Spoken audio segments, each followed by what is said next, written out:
There is a particular quality to Britain in the 1930s, a decade caught between elegance and uncertainty, where the finest coach builders in the world were producing automobiles of extraordinary refinement.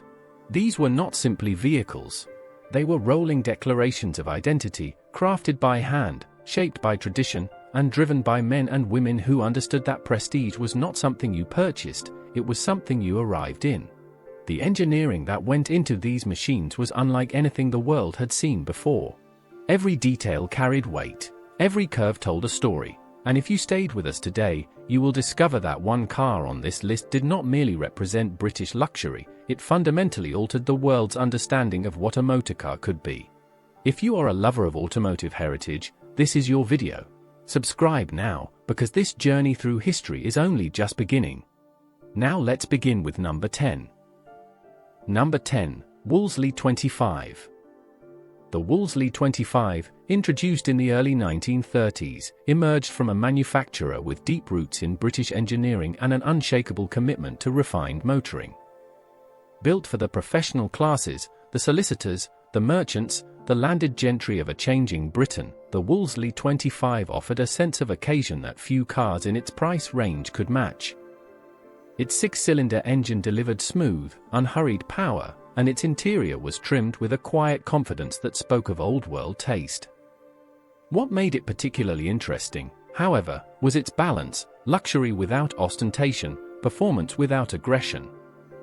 It was a car that suggested its owner had nothing left to prove.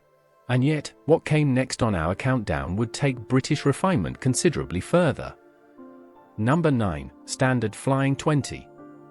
By the mid-1930s, Standard had developed something genuinely impressive, a car that reached beyond its modest origins and entered the conversation of serious luxury motoring. The Standard Flying 20 was a statement of quiet ambition. Its long, sweeping saloon body carried an air of authority, while the six-cylinder engine beneath the bonnet offered a composure that drivers of the era found deeply reassuring. It sat at an interesting crossroads, accessible enough for the upper-middle classes, yet refined enough to stand alongside far more expensive British machinery. The Flying 20's interior, finished in rich leather and polished wood, created an atmosphere that felt far grander than its price suggested. Can you imagine stepping into one of these on a crisp English morning in 1936? Number 8. Humber Snipe. The Humber Snipe occupies a fascinating position in British automotive history, a car chosen by institutions, by dignitaries, and by those who required dependability wrapped in unmistakable dignity. Launched in the early 1930s and refined throughout the decade, the Snipe's straight six engine was quietly powerful, pulling its substantial coachwork with an ease that impressed even seasoned motoring journalists of the time. Its cabin was a sanctuary of order, deep seats, fine instrumentation, and a hush that insulated its passengers from the world outside. But what truly elevated the Humber Snipe was its reputation for absolute reliability, which made it a trusted companion on long cross-country journeys across the British Isles. It was dependability elevated to an art form. But that wasn't the full story of British luxury in this era. Number 7. Armstrong Siddeley 2025. Armstrong Siddeley has always existed in a slightly rarefied atmosphere, respected deeply by those who knew, and largely unknown to those who didn't. The 2025 saloon of the 1930s embodied this perfectly. Produced by a company with aeroplane engines in its heritage, the Armstrong Siddeley carried an engineering pedigree that was immediately apparent in how it drove.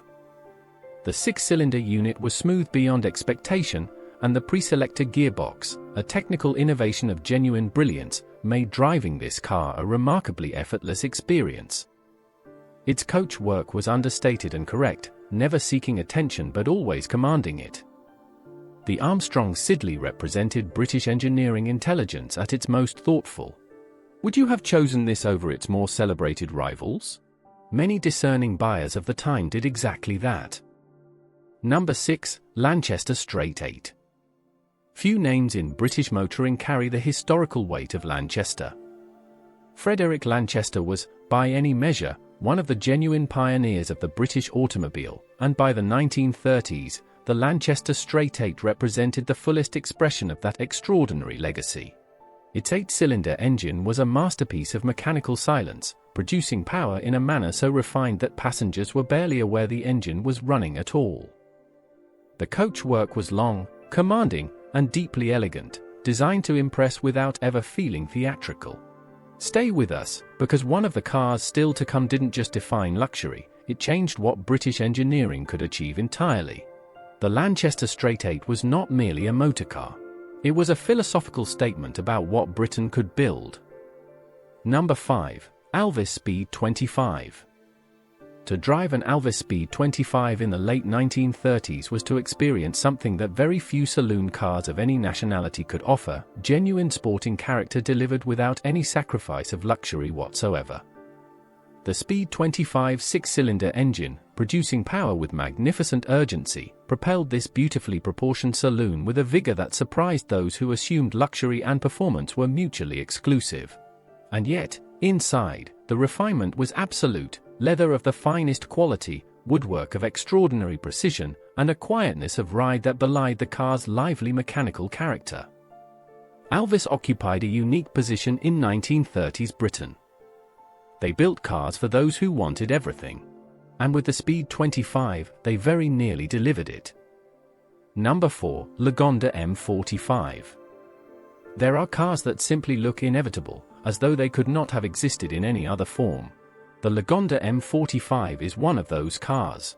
Built in the mid-1930s and powered by a magnificent 4.5-litre Meadows engine, the M45 was a grand tourer in every sense: long bonnet, wide-shouldered, and possessed of a mechanical authority that commanded instant respect. Its saloon coachwork, typically executed by some of England's finest independent coach builders, was a study in proportion and restraint. The driving experience was rich with sensation: the engine's deep, melodious note, the precise steering, the sense that this was a machine built for important journeys.